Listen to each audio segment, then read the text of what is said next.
and record funding, and I would ask people to think about accepting what is an independent offer. A man who killed 11 people at a synagogue in Pittsburgh will be sentenced to death for committing the deadliest anti-Semitic attack in US history. Jurors have been deliberating over whether Robert Bowers should be facing execution or life in prison after finding him guilty of the shooting in October 2018. And Labour is calling on the UK to evacuate British nationals in Niger following the recent coup in the northern African country. The Shadow Foreign Secretary, David Lammy, is urging the government to join other European countries, including France and Germany, by helping their citizens to leave. In the city, the FTSE 100 has closed down 104 points at 75.61. The pound will buy you $1.27 and €1.16. LBC weather, a mixture of cloud and showers overnight with a low of 9 degrees. From Global's newsroom for LBC, I'm Tim Daly. This is LBC from Global, leading Britain's conversation. Cross Question with Iain Dale. Hello, a very good evening. It is 2 minutes past 8 on LBC. Welcome to Wednesday's Cross Question. We've had a very quick turnaround in the studio. Our panel with us tonight, Sebastian Payne, director of the Onward think tank. Lord Moylan, Daniel Moylan, Conservative peer, former deputy chairman of Transport for London. Zoë Grünewald is a political reporter for the New Statesman. And we have Danny Shaw, Home Affairs, Policing and Criminal Justice commentator. You hear him a lot on our airwaves. 0345 6060 973. If you'd like to send a question or call in with a question, you can send a question by saying, Alexa, send a comment to LBC, or by texting 84850. And we'd love it if you'd watch us too on Global Player. Now, lots of things you could ring in to talk about. We've been talking about Rishi Sunak's exclusive LBC phone-in, telling us to trust him to turn the economy round, blaming striking doctors and nurses for NHS waiting lists continuing to grow, and denying that the migrant barge has become a shambles. Donald Trump compares the latest charges laid against him over attempting to overturn the last election and the Capitol riots to the actions of Nazi Germany and the Stalinist Soviet Union. Nothing like a bit of embellishment, is there? And campaigners have attempted to pay the British government £35,000 because that's what it paid to buy the Elgin marbles in the 1800s, so they can be returned to Greece. We're going to be talking about that after 9, but happy to have a question on it here as well. 0345 6060 973 is the number to call. Call 0345 6060 973. Tweet at LBC. Text 84850. Cross Question with Iain Dale. This is LBC. Well, welcome to you all. Let's start off with a text question that actually came in the last hour, but I thought was actually a really good one for Cross Question. It's from David in Streatham. He says, what do the British people actually want from a Prime Minister? He or she is a human being, just like the rest of us, trying to do a difficult job. Clearly, simply voting for whoever stands does not work. What do we want from a Prime Minister in 2023? Maybe compared to 1983 or 43, maybe that's a difficult comparison. Sebastian Payne, you used to cover the political beat for the Financial Times. What do you think? It's a really interesting one because on the one hand, we want political leaders in the 1943 sense, people who can lead the economy, take tough decisions, enact policy, stand up in the House of Commons. But then we also want someone who is a moraliser, who gives their opinion on every bit of item that's in the news at any one time.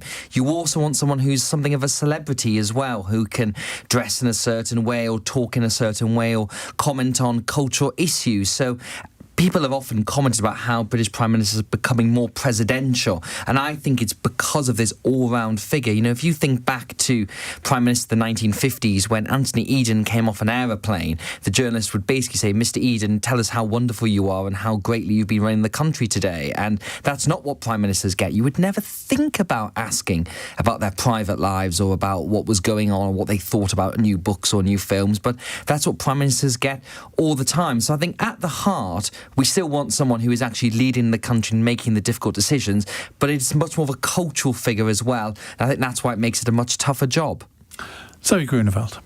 Honesty, integrity and transparency, maybe. I don't know. I think people... You're not asking for much, are you? I think people at the moment are a little bit fed up with some of the treatment they think they've received over the last year or so. I think people want a Prime Minister who they can trust to lead, but who they also trust to tell them the truth, because I think that's been missing a little bit in political discourse for the past year.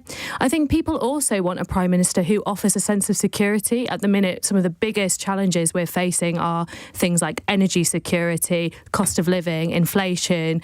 People are worried about their housing, they're worried about the environment, they're worried about their children's future. And I think people want a Prime Minister who not only speaks the language of security, but also seems secure. He seems honest, he seems truthful, and he seems like he's not going to bend to the whim of external parties. So I think that might go a little bit to explain why Starmer is doing quite well in the polls, because people tend to think he's a bit boring. I think he offers a sense of security to some voters. I think in comparison to the mess of the Conservative Party in the last year, he just looks more stable and secure. Now, Daniel, have you ever covered the political beat, or you've always stuck with Home Affairs related stuff? I've covered politics. I mean, the intersection, there is an intersection between politics and Home Affairs, particularly on immigration.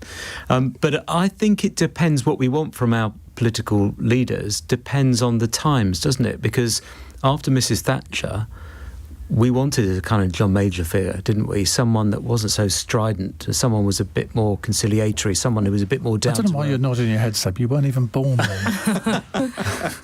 There's things called history books here. I've read a couple of them. But I think you're absolutely right. Different era, different times, different requirements. But I think Zoe's got a really good point in that the common thread amongst you want them to tell the truth, or at least the truth as they see it. You want honesty and integrity, and there is a feeling in the country nowadays that we're not getting that in politics. But people wanted, I think, in 2019.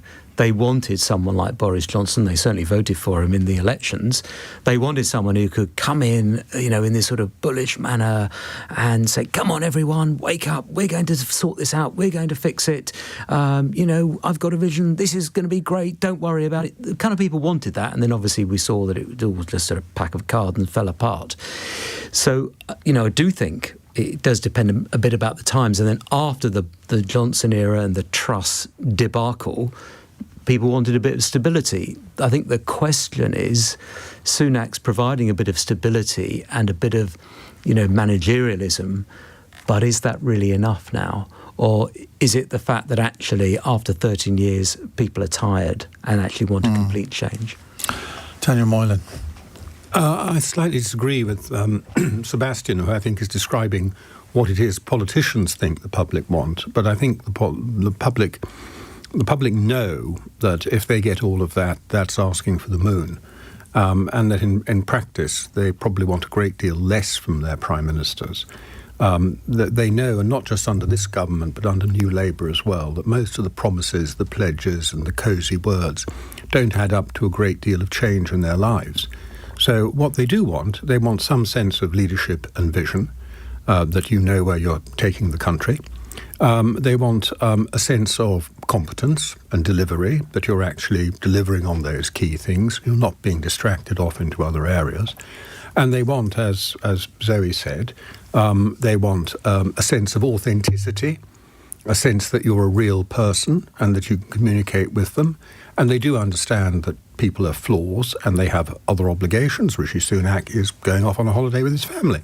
Fine, that's his obligation. So he lost my vote when he said he was going to Disneyland and wanted to go to the Star Wars exhibition. I mean... I'm not going to comment on personal preferences. It wouldn't be exactly where I'd want to go either. But that's fine, if that's where he wants to go.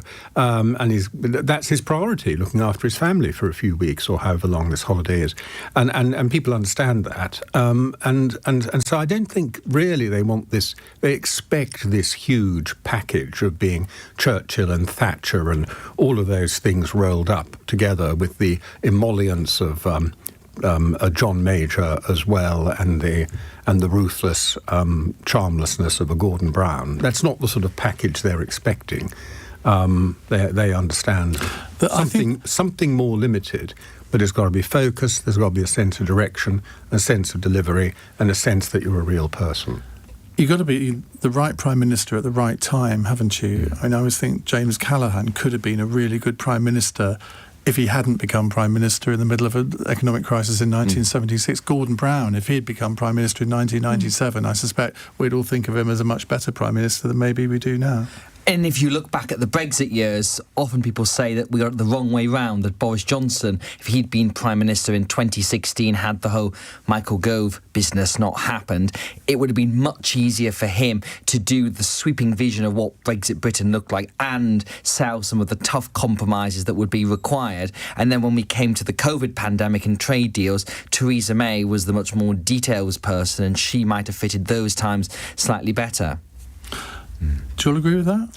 Well, I mean, certainly timing is everything. Theresa May was just the wrong person to try and schmooze the Europeans into a deal, and that is just not her forte, or to try and get the backbenchers on side and all the rest of it. I think that is the first time someone's ever used the word schmooze in relation to Theresa May. Well, exactly. She was not the person to do that. But at another time, she probably would have been the person during a pandemic, potentially, would have been all over the detail of it, wouldn't she? You can absolutely just imagine that, and probably leading and so on.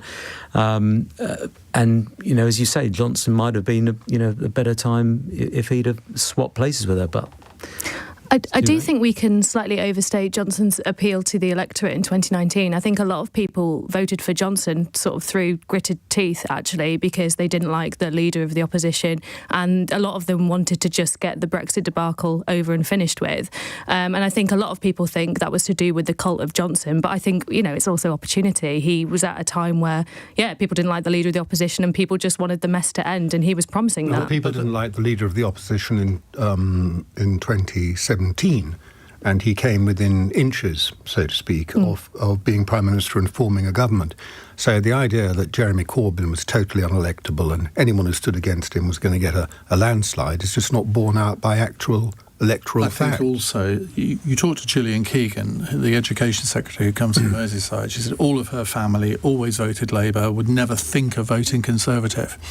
And yet she said almost to a man or woman, they all voted for Boris. They didn't vote Conservative, they voted for Boris. And I think there was that phenomenon in certain parts of the country. And I think the challenge for Rishi Sunak is how does he keep those voters, because Boris isn't there anymore.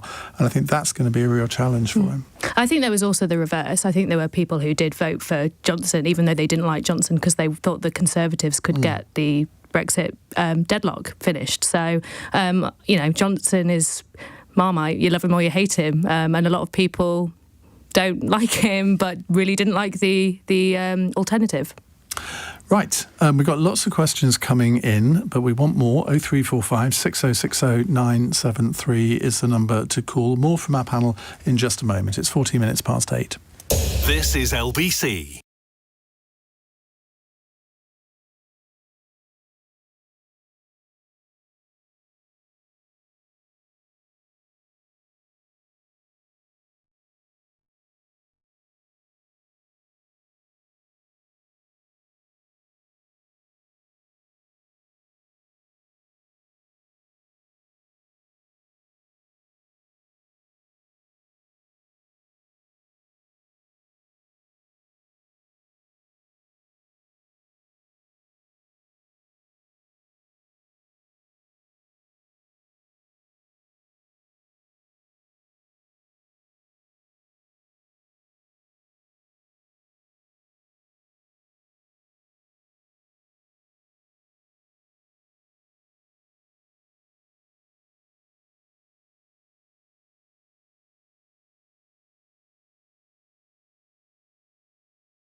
Go down. Cross Question with Iain Dale on LBC. Text 84850. 8:15 on LBC. Let me reintroduce you to my panel. Sebastian Payne is with us, director of the Onward think tank, which is sort of right-leaning. Daniel Moylan, Lord Moylan, Conservative peer, former Deputy Chairman of Transport for London, New Statesman political reporter Zoë Grünewald, and Danny Shaw, Home Affairs, Policing and Criminal Justice commentator. Right, let's go to Ben in Clacton. Ben, hello, what would you like to ask? Evening, Ian. Good evening, panel. Yeah, my question is Rishi Sunak putting his party's short-term electoral interests ahead of the fate of our children and grandchildren? Just expand on that a bit. You mean in terms of some of the environmental things he's announced this week? Yes. Right. Yes, and also the traffic fumes that going into children's lungs in London, schools near main roads. Well, I'll have to go to Zoe first on this because her surname means green forest. It does. It's perfect. I would. I do think he is putting short-term interests at the expense of children's future. I think that was how the caller phrased it.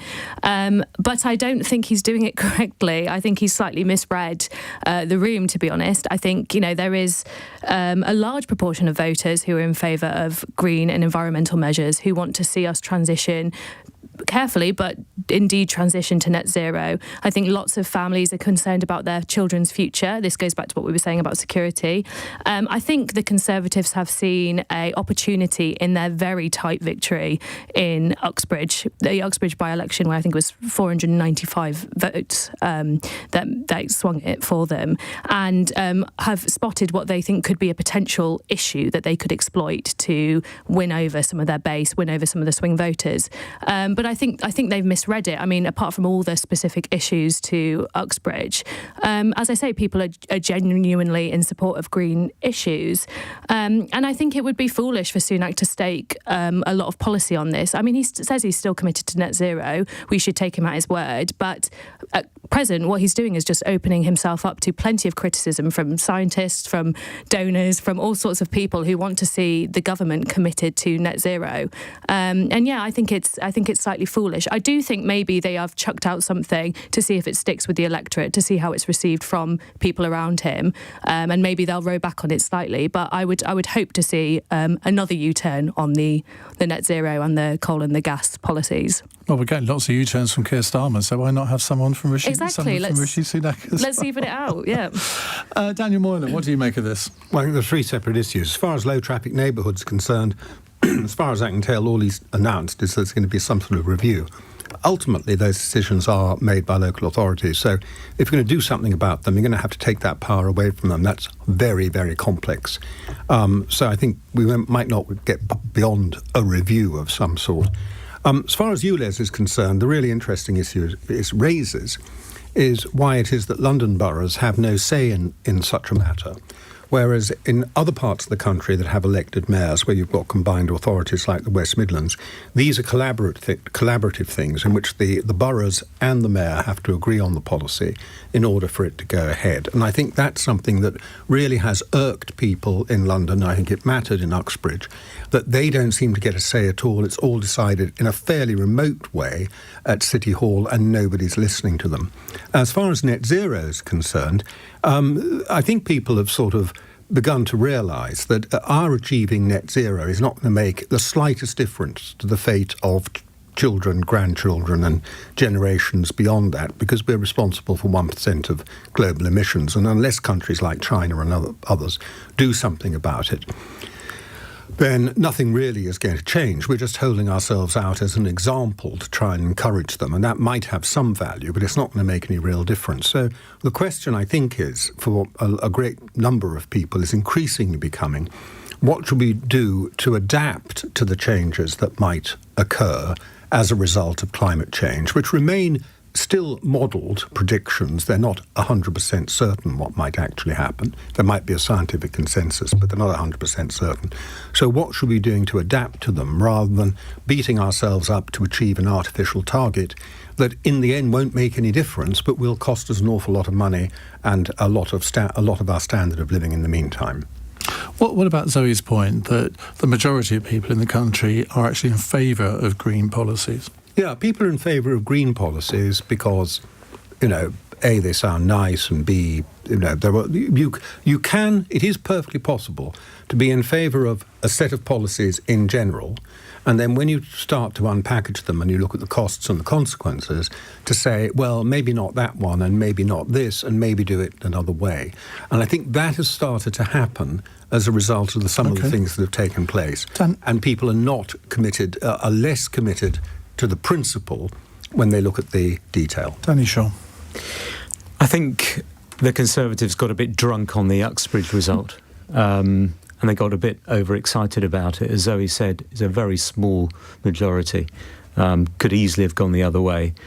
I can understand them sort of crowing about it because it was a disastrous night for them otherwise. And they seem, because of that, to have sort of embarked on this political campaign with ULEZ, starting with ULEZ and Uxbridge, and then the low traffic neighbourhoods, the gas and oil licences, and they're just trying to create this divide between them and the opposition, and then, yes, possibly seeing where it lands. I think this is just all about politics. They can have the objective of the net zero. Is it 2050? Yeah. They want to get there, 2050. And that's an aspiration, and it's not. It's a legal requirement, actually. But it's in statute. Then fine, they can stick with it. They absolutely can stick with it. They don't have to legislate against it because they're not going to be around in 2050. None of them are going to be around. So that's absolutely fine. And they can say, that's our aspiration, that's our goal, we're committed to this. But with these small practical measures, well, small in comparison to that, practical measures, they can try and, draw a division between them and Labour. We're on the side of the motorist. We're not, we've got to develop our own energy sources or harness our own energy sources and not rely on Putin, all that kind of thing. And that's what it's about. I can't believe that people just can't see it for what it is. From a political point of view, though, the electorate would think, well, good, there should be political divides between political parties. We don't want them all agreeing. That's the problem. They all seem the same, so we want some differences. Absolutely, and that's absolutely fine. But all I'm saying is that that's exactly what it's about.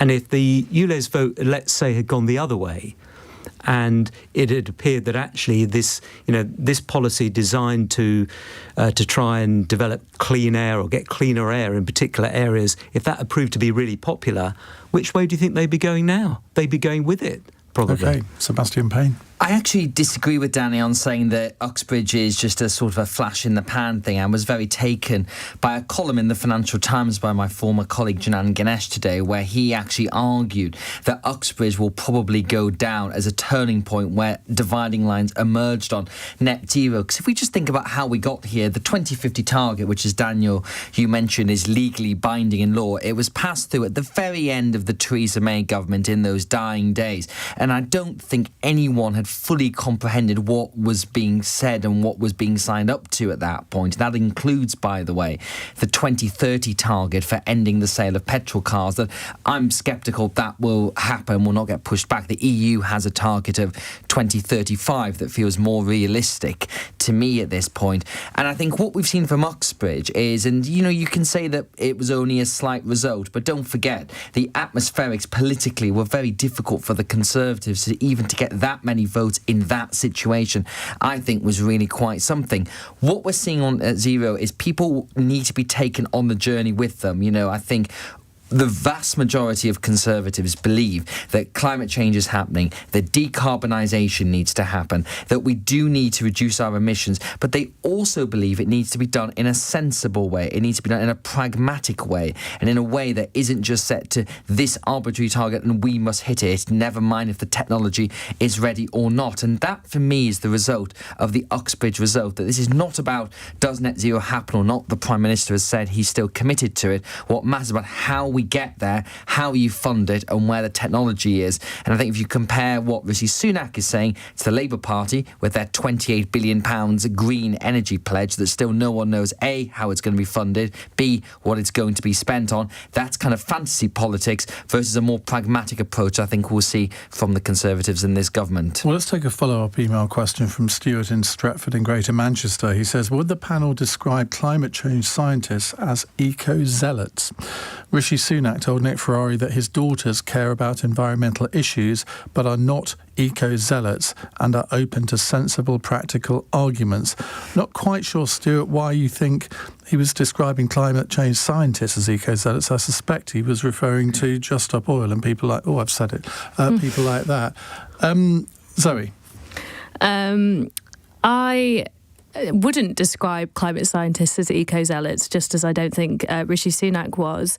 I also probably wouldn't describe Just Stop Oil as eco-zealots. I know, I'm sorry, but I just wouldn't. I think it's, one of the most pressing, if not the most pressing issue of this age. And I think there is seemingly just a sense of complacency amongst leaders across the Western world and across the developing world as to, this isn't...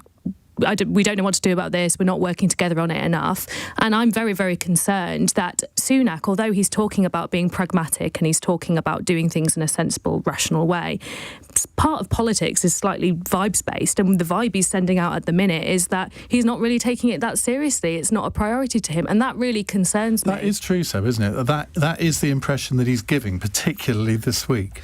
Well, this impression has come from the fact there's been a whole round of new North Sea oil and gas licenses. Well, not just that, but all the sort of war on the motorist and all of that stuff as well. It's building up into giving the impression. I mean, as Dave says here on a text, the panel are brilliant at waffle. Cut off all this off-the-wall jive in a nutshell. At the moment, Labour are anti-car, Conservatives are pro-car. So Dave has fallen for it. But of course, cars are not just petrol cars. There's many, many EVs as well on the road. Don't get me started. No, don't mention your Audi, Ian, because I think that would be a bad route to go down. Audi. Oh, right, well, there you are, you see. But the fact is, I think what you're getting at about the car thing is emblematic of a wider thing about where transport is going within the future. That I think if you look at Jaguar Land Rover, in the next 5 years, they will have a fully electric fleet. That's because the 2030 target was set, because that was set by Theresa May. They're not going to suddenly go, you know what, let's start making petrol cars again, because that is their business plan. The same will be for Volkswagen and Nissan and Toyota and all those other car makers that have got very clear EV plans here. But just on the vibes thing, I think the vibe that Rishi Sunak is trying to get across is we are not Just Stop Oil, and I'm so sorry, Zoe, but they are eco-zealots, and I think a lot of people might agree with that. And also, climate scientists don't agree with Just Stop Oil. They say they are being completely absurd in what they're doing. Let's squeeze a quick question in before the news. Michaela in Hebden Bridge says, what is the panel's view of an MP who promises to resign and then fails to do so while being paid by the taxpayer for doing nothing? Do they think it's just another example of the Conservatives' broken promises? Well, the PM told Nick Ferrari today that Nadine Dorries' constituents in Mid-Bedfordshire are not being properly represented. Well, they're not, are they, Daniel? Oh, I don't know. I mean, maybe that level of representation is suitable for them. But the fact is, what do you mean by that? Well, you choose an MP. I mean, how many really? In the good old days, going back several hundred years, MPs turned up for a couple of months a year and did the business and went home, and everyone was happy. Now they're there the whole time. I think you exaggerate. I think it was a couple of weeks a year. Now they're there the whole time. Are we any better off as a result? I mean, I think that Nadine Dorries is allowed to change her mind, and perhaps she should do a little bit more work. Perhaps she should appear in the House of Commons a little bit more often. But I wouldn't be one to criticise her. Danny? Daniel, come on. Really? I mean, it's pathetic. She threw her toys out of her pram and said she was going to resign, and she hasn't resigned, and yet we've got the candidate going around, doing lots of photo images and all the rest of it. She's causing havoc. This is what she wants to do. She's letting down her constituents, she's and it's causing pathetic. Havoc. Well, you don't know that she's letting down her constituents. Oh, she is. Come on. I don't know. If she's going to resign, but don't just sort of dangle this. It's putting herself instead of her constituents. Those are the people. they are the people who elected her, and she should be serving them properly. And if she doesn't want to do that, then just go away. Sir Payne, it's commonly known that you're aspiring to be an MP. How would you treat your constituents? I think better perhaps than the situation we're describing. More than a couple of weeks a year. I think that would be the general aspiration for anyone who goes in the House of Commons. Aspiration, not a commitment. Absolute commitment, Iain. I'm happy to give that to you entirely now. But I think for Nadine Dorries, what Rishi Sunak said this morning has to be right. That she said she's going. The Conservatives have chosen a new candidate. She can't be half in or half out. And I think it's clear she still wants to go. If she changed her mind, she could do a mea culpa and say, well, in fact, actually, I've decided to stay to the election. She's not done that, so it would be better, I think, if she did hand in her notice and become the steward of the Chiltern 100s and allow the by-election to crack on. Zoe? Well, Nadine Dorries has built her platform in the last year in a sort of defence of democracy, defending Boris Johnson from the Partygate Privileges Committee report and being very angry that she was denied her peerage. And yet, despite this angle that she's presented, that she is, feels like democracy isn't being respected, she is now preventing her constituency from having democratic representation. I think it's hypocritical. I think she should definitely leave and allow her constituencies to be represented again. And with that, we're going to go to the news with Tim Daly, but lots of your questions to come after the news. 0345 6060 973. It's 8:31. The Prime Minister has used an exclusive interview with LBC to blame striking junior doctors and consultants for growing the NHS waiting list in England. The British Medical Association says the backlog became a problem well before the walkouts. The stepfather of a baby found with 39 rib fractures and 19 visible bruises has been convicted of his murder. 10-month-old Jacob Crouch was found dead in his cot in December 2020. And it's understood asylum seekers will not be boarding a barge in Dorset tomorrow. The government intends to use the Bibby Stockholm to house around 500 migrants. LBC weather, a mixture of cloud and showers overnight, with an overnight low of 9 degrees. This is LBC.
Cross Question with Iain Dale on LBC.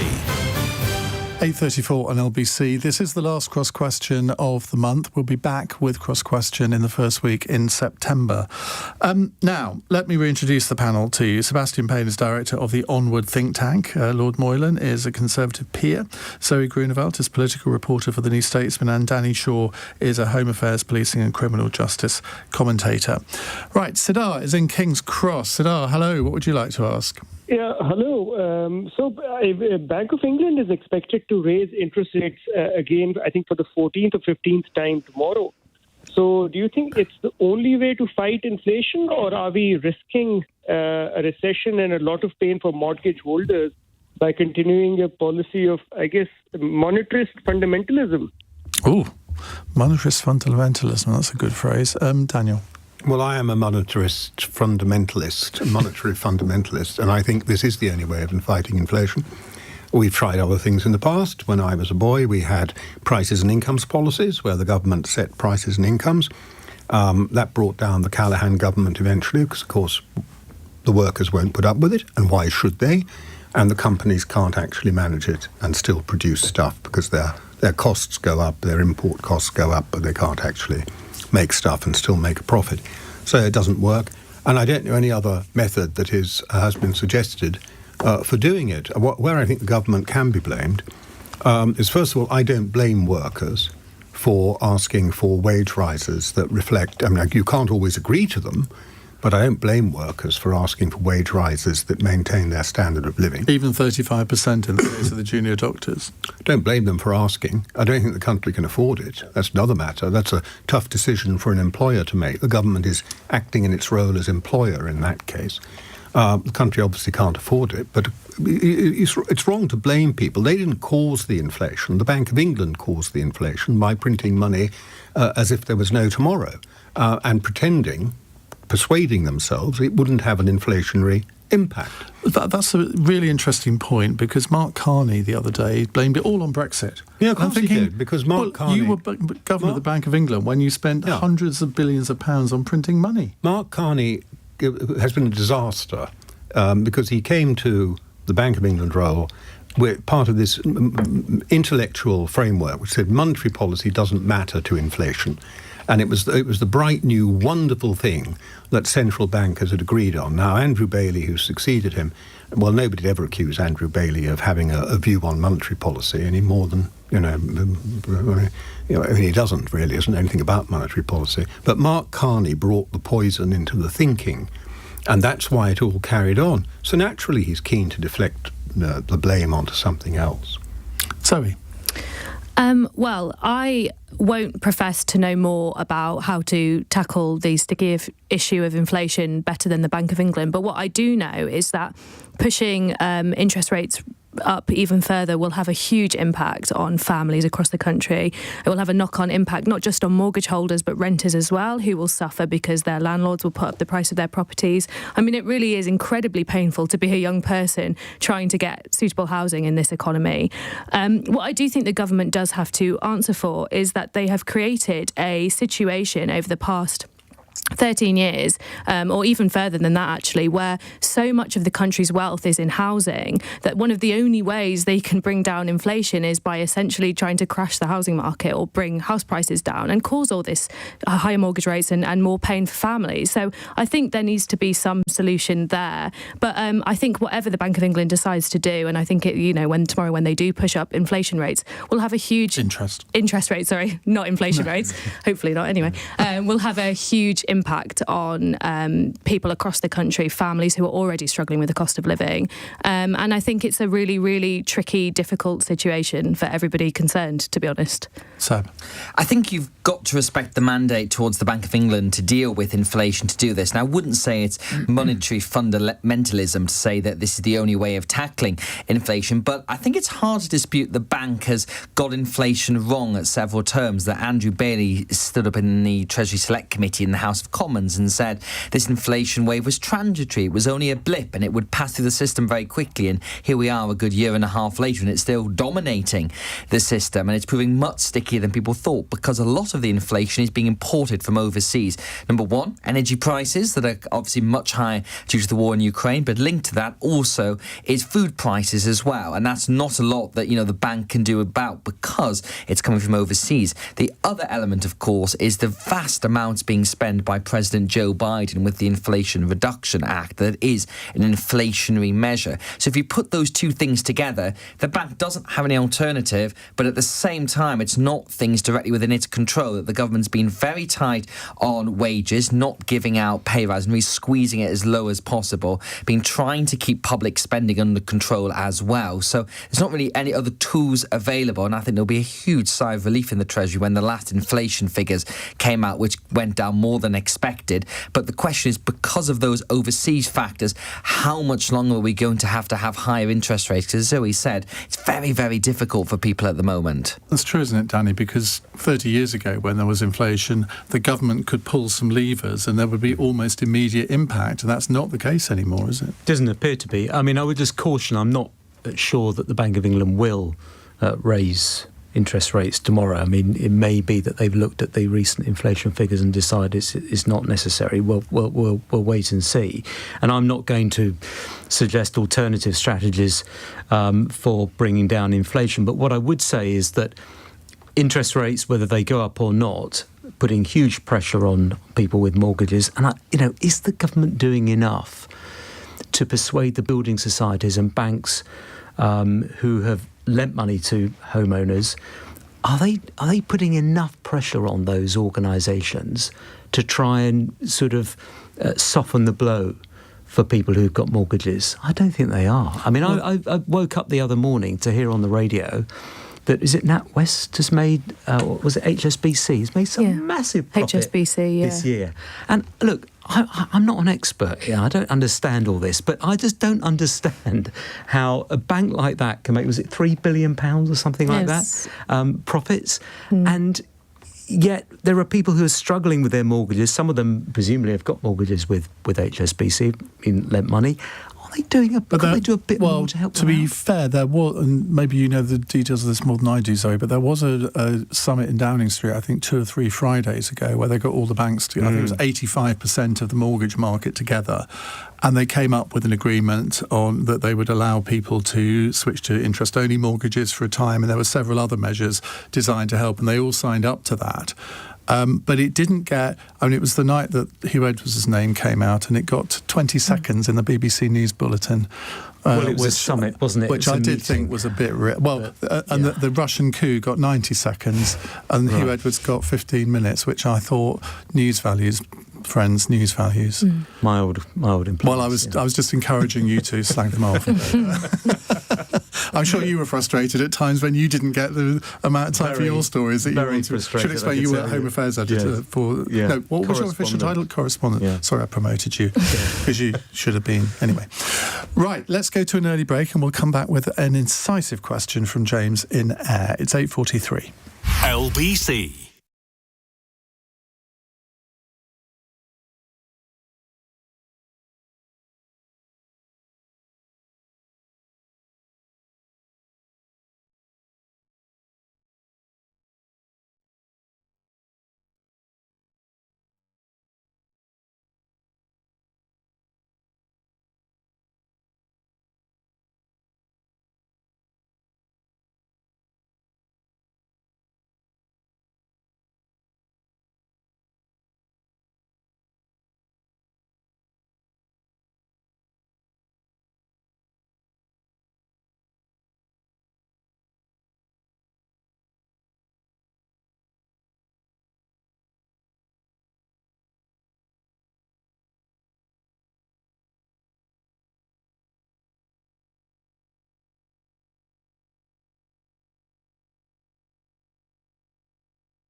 Gouda.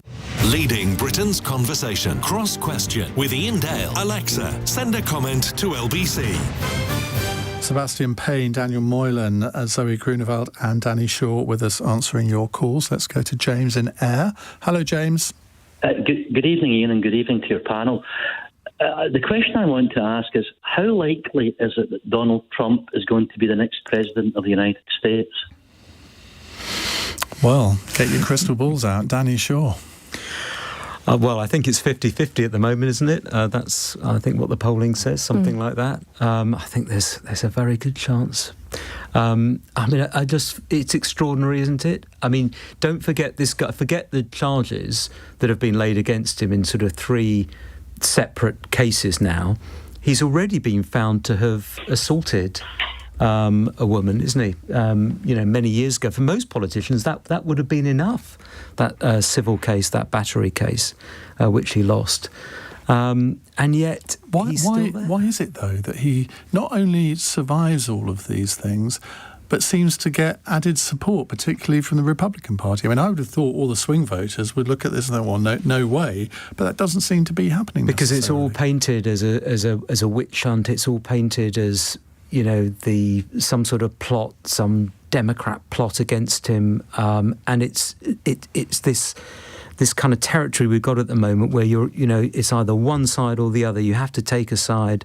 There's nothing in between. And that's just the way sort of politics seems to be going. I mean, we saw it a bit in this country under Johnson and Truss, and we've seen it in America. I mean, I just don't know. I don't know how they can have a rule that allows someone to stand for president if they're in jail, which is a possibility, or to be president. It was a conscious decision when they drafted the Constitution. They considered the issue, and they said, some of them said, surely you don't mean that. And there were others drafting the Constitution who said, if that's the person the American people want, then that's the person they should have. So it was quite a conscious decision at the time. Right or wrong, it didn't happen by accident. It's very bizarre. I mean, you think, how would you do the job from jail? I mean, get the FBI director in for a meeting in a jail. You wouldn't have a problem with security, I suppose. That would be one thing. But I mean, you couldn't. How could you? I mean, it's impossible. But then some things have happened that we thought wouldn't be possible, and they have.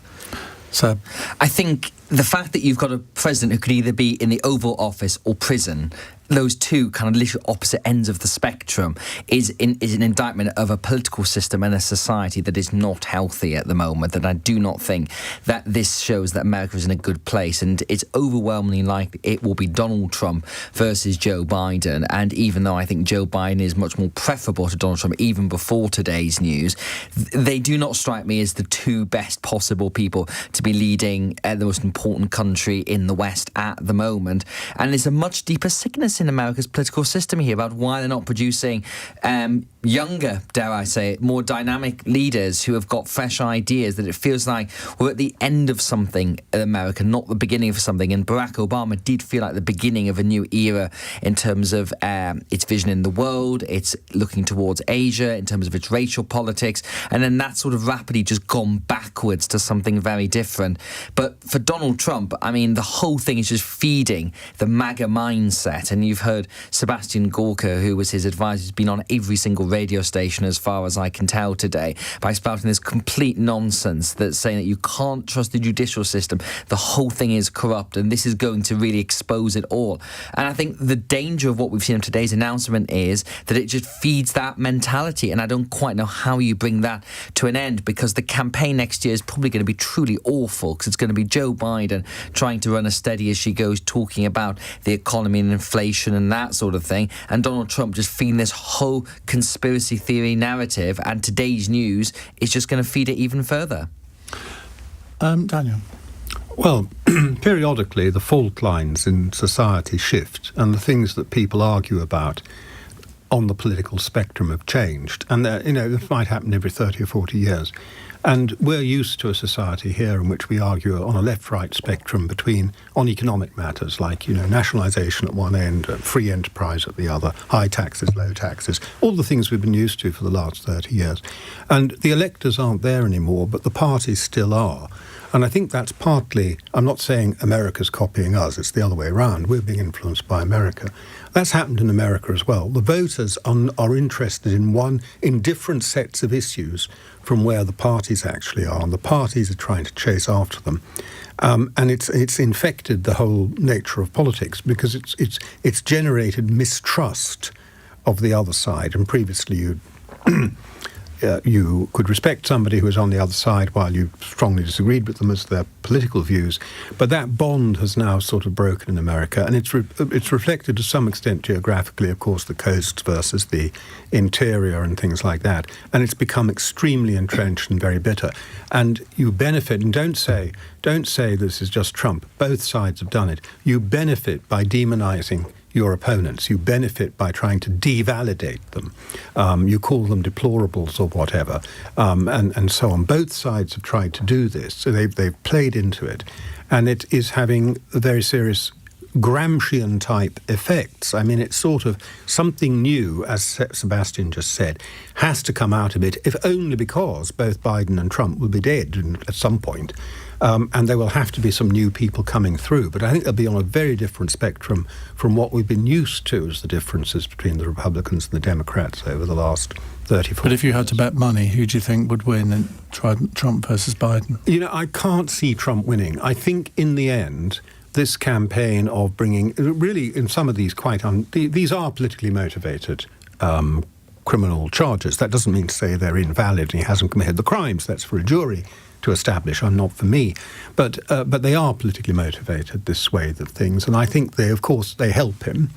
But I think in the end, if he were convicted of things seriously, and certainly if he were sitting in a jail cell, which I don't think is remotely possible, by the way, ahead of next November, what with the appeals and all the other things that go on, I think enough people who would just resile from voting for Trump. And they'd be left with Biden, who clearly, in my view, appears incapable of exercising government, and will have to be managed for a 4-year period if he lasts that long. Sorry? Yeah, I'm kind of in agreement with the whole panel about their sort of analysis of America and sort of the toxicity going on in politics over there at the minute. Part of my concern is, well, obviously part of it depends on what happens in the next year, how well Biden deals with any challenges that may occur. Part of my worry is a lot of people see Biden as being too old. There's been a lot of sort of rhetoric around him. You know, I think he fell over the other day, didn't he? And people seem quite concerned about that and his ability to govern a second term. But, you know, I just don't know. I mean, I hope that it's not Trump. And it seems kind of inconceivable that you would have a president who is in jail. But Trump has defied so many expectations so far in his life and his career that anything seems possible to me. And I have a very ill-gnawing feeling that we might see another Trump term. Wouldn't it be fascinating if the American election was on the Tuesday and the UK general election was on the Thursday in the same week? Sounds exhausting. Yeah, I'd love it.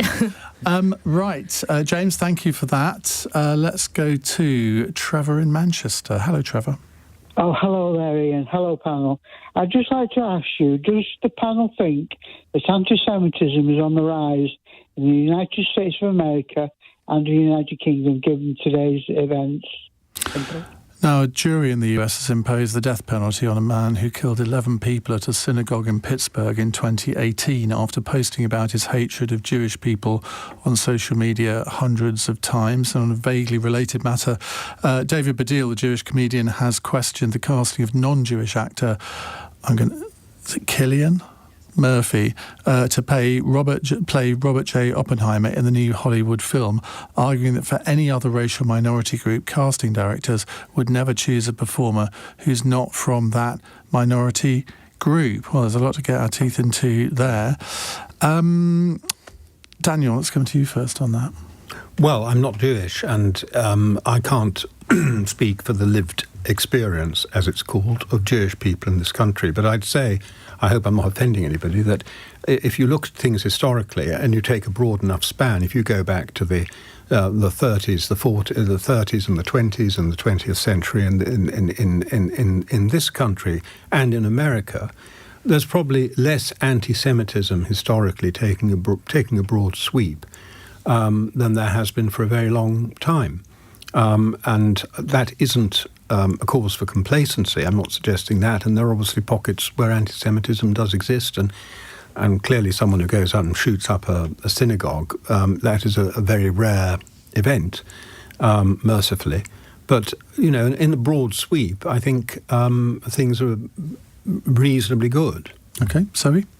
Well, I'm not Jewish either, but my grandfather was, and in fact he was a Holocaust survivor, so it's an emotive issue for me. I think extremism of all forms are on the rise in the UK and in the US. I'm very worried about the spread of hatred on social media, how easily people are sucked into sort of conspiratorial rabbit holes where they have one hatred for one group and then that brings them to hatred to another group. So I think there's a sickness there. I think definitely, I don't really have much more to add, to be honest. I think extremism of all forms are on the rise, and anti-Semitism is no different. So it has to be on the rise if you look at what you've seen on the far right and the far left of politics in the UK and the US, that I think on the kind of far right of politics, a lot of kind of conspiratorial nationalist stuff has definitely gone into anti-Semitism, and you've seen that from people like Marjorie Taylor Greene, the US congresswoman, who's I think definitely put forward some anti-Semitic conspiracy theories. And on the far left, when we had Jeremy Corbyn's leadership in the Labour Party, not him necessarily per se, but people around him, and that created a whole online atmosphere. And to Zoe's point, social media has to take a huge amount of blame for the rise in anti-Semitism, that it is now able to dwell and fester in the sewers of Twitter and Facebook and everything else. A lot of it is unregulated. It's become a lot less regulated since Twitter became X under Elon Musk, and that's something that I think we've got to all take on as individuals. It's not just up to the tech platforms, and that's calling out anti-Semitism when we see it. Danny? Well, I am Jewish, and I can't really speak for America. What the appalling events there, but I think in this country, I think we're forgetting the 1970s, the National Front. I grew up in an era of the National Front and being, the victim of anti-Semitic abuse when I was growing up as a schoolboy. Things were pretty bad then. To some extent, I think the difference is social media and how quickly some of the conspiracy theories and some of the extremism can spread. I think that's the difference. And that's what's worrying now. But I don't know whether we can say it's on the rise or it's more than it was then. There's more awareness of it. There's better reporting of it. So very difficult to say. But I think overall, I think we're probably a more tolerant society than we were in the 1970s. But it's those pockets of extremism that can get really entrenched and can be really fertile ground for some dangerous people to do some really dangerous things, as we saw in the US. You've all impressed one of our listeners. Got a text to say, what a great hour of debate. Another hour, please. Well, I'd love to keep them all here for another hour, but I suspect they've got homes to go to. But we will have a big debate in a moment on the Elgin Marbles, of all things. That's come into the news again today. But our final fun text question, everybody always looks forward to this, is from Mercedes in Derby. It's funny, I always thought it was Toyota in Derby. Anyway. Sorry, very weak joke. Zoe found it funny, though, so that's good. I didn't. A 13-year-old boy has found a huge shark tooth on a beach in Essex. What's the best thing you found on a day out and then decided to keep hold of? Seb? So on a holiday, not quite a day out, I found a plum tart. That I was in a French gîte and we arrived there, and sitting there was a freshly baked plum tart, and I didn't keep it, but I did eat it. What, because the nice French person whose gîte it was left it for Exactly, you? no sign of the person, just a plum tart sitting there. OK. Danny? We didn't really find something new, but I was on holiday with a girlfriend in America some years ago, and she left her bag with her passport and wallet on the top of another car while we were unloading, putting our bags into another car, drove off. The bag was gone with the wallet, passport and everything else, and then a couple of hours later we got a call from the local police officer. Someone had handed it in. That's fantastic, that was isn't a it? relief. I had a similar thing happen in Ludwigsburg in Germany. I lost my wallet. and somebody handed it in. And in Germany, there's a rule that if somebody hands in a wallet, you have to pay, I can't remember the percentage, but something like 10 or 20% of the contents. But of course, you're so relieved that you do it. Okay. Zoe? I can't think of anything I found on a day out, but I used to work in a bar in Sheffield when I was at university, and quite often at 4 a.m. when everyone had cleared out, people would have lost £10 notes and, various things, and we would, use it to buy pizza for everyone. So that was quite nice, I guess.